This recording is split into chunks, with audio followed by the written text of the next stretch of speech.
Are you ready for fireworks photography? Well, in this video, we'll talk about everything you need to know to get great images the next time you go to a fireworks show.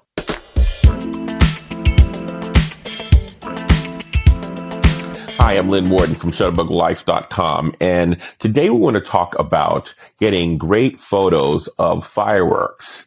Now, you might be going to a fireworks display and you've seen images where you have these spectacular views of these lights streaming across the frame or the sky in the actual photograph. And you're wondering, how can I get images like that?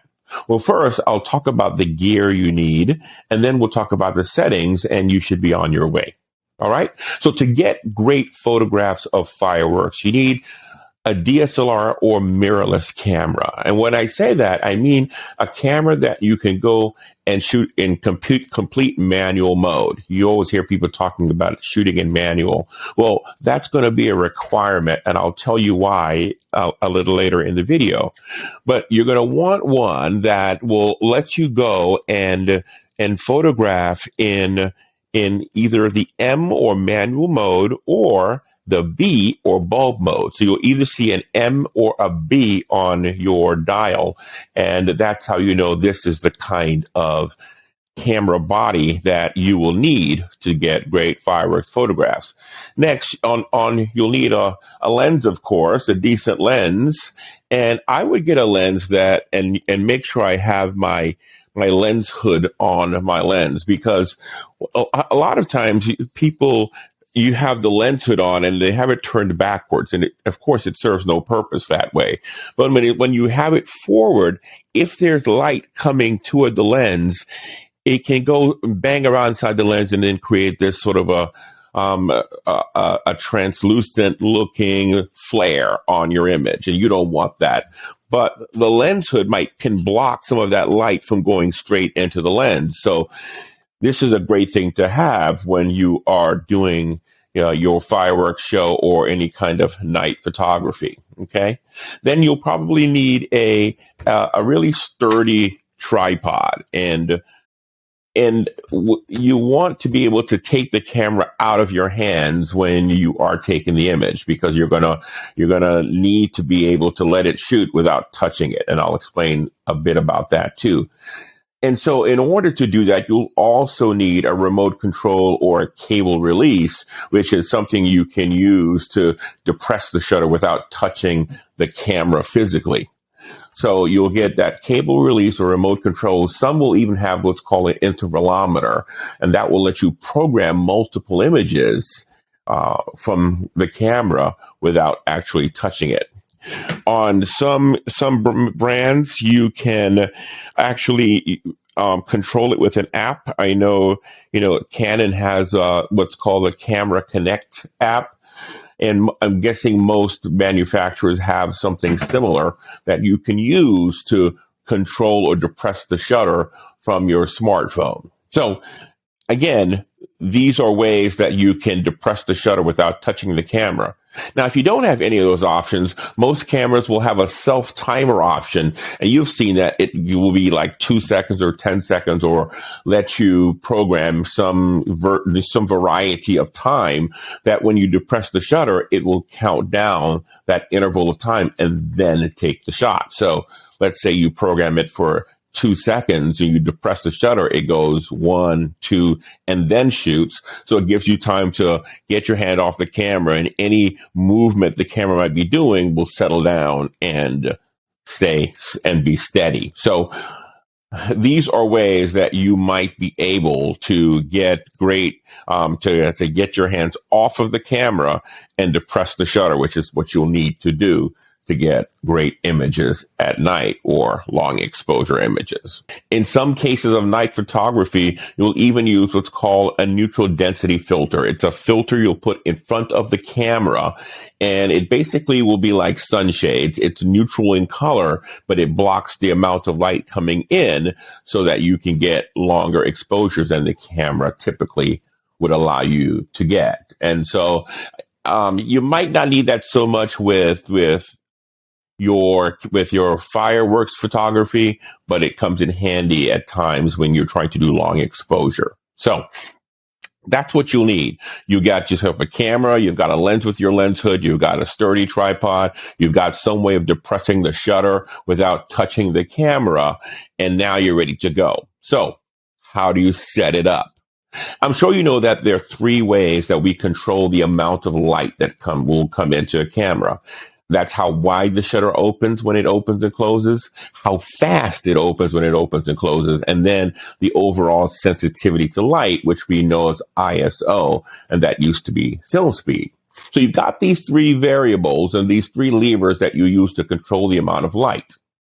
And so for your ISO, you will choose a low number, usually 100 or 200. And when you do that, you will get the best quality of image. You'll see this is the setting that will let you get the deep, rich blacks that you want in the dark part of your sky. As you go up with your ISO, the camera won't need as much light, but the quality then suffers. This will give you noise in the frame, and it's not the deep, rich black color that you're looking for. So you're looking for a low number, which is the 100 or 200, but that will require a lot of light. Okay. So next, the second thing we will adjust will be our f-stop or the aperture.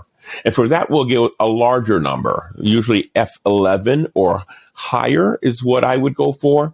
And when you do that, you get a smaller opening, right? So the larger the number, the smaller the opening. So when you choose that f11 or f13 or one of those larger numbers, you have a much smaller opening for the light to go through. And when you do that, you will get, if there's a point of light, a nice starburst effect. So that's a cool benefit, I think, for choosing that setting. So F11 or F13. So now you've chosen two of the three levers that you use to control the amount of light. The ISO, which is a low number, which makes the camera need a lot more light to get a good exposure.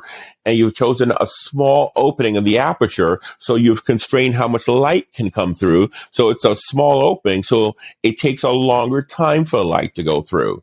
And when you've constrained those two, now the third and only other way to get enough light in to get good exposure is with your shutter speed. And because you've constrained the first two, you got to keep that shutter speed open a long time to get enough light in. And that's what we want. It will have to stay open for several seconds to get enough light in. And the reason you want this is the effect you get with the shutter speed, whenever it's open, when the shutter opens, anything that moves in front of the camera is usually shown as a blur or a streak. And that's what we're looking for with those lights. So the shutter opens and the light moves across the sky, and the distance it travels across the sky while the shutter is open creates that beautiful long streak that we love.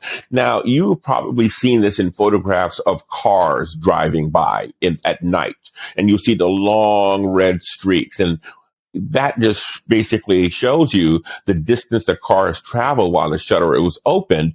That long red streak is the distance that tail light traveled while the shutter was open. So the shutter will let you control or show the perception of motion or movement. So the longer it's open, the more things move in front of it, the longer the streak you can create. And that's what we're looking for with our fireworks photography. So now when the firework cannon goes off, boom, and the lights go across the frame, your shutter opens and the lights have time to just stream across the frame and create that long burst of color. Now, the next thing you'll need to know is you're going to have to override the exposure meter on your camera. Now, when your camera in its default setting measures the amount of light it sees, it measures everything from the brightest bright in the frame to the darkest dark in the frame, and it tries to give you an average of all of that light. And it tries to expose it for an 18% gray, which is similar to my backdrop there. So this is what the camera thinks it needs to make everything. Now, in the daytime, when it does that, it works. And in most settings in the daytime, when it takes an average and then tries to make it closer to that, you get a good exposure. So when the camera at night reads all that darkness, it says, oh my God, I need to make it much brighter and closer to that. And so the camera boosts the exposure. And that's not what you want, because you don't want your sky looking like that. You want your sky looking dark and rich blacks. And so now you've got to override the exposure. Then this is why you're in manual mode, because now you're going to adjust the time or shutter speed that you're using to try and get the correct exposure. You're going to just have to season to taste, basically look at the image and see if you got the correct exposure there. Now you'll see it because the lines will be nice, rich, bright colors, and you'll see them, not blurring like they're coloring outside the lines. Then you'll know you'll have a good exposure. Okay, so now you'll adjust the shutter speed until you have a correct amount of light to get a good exposure. Now, you do this by adjusting the time. Most of your DSLRs will give you up to 30 seconds. And if you need more than that, that's why you go into bulb mode, because basically you'll hold the shutter open with bulb.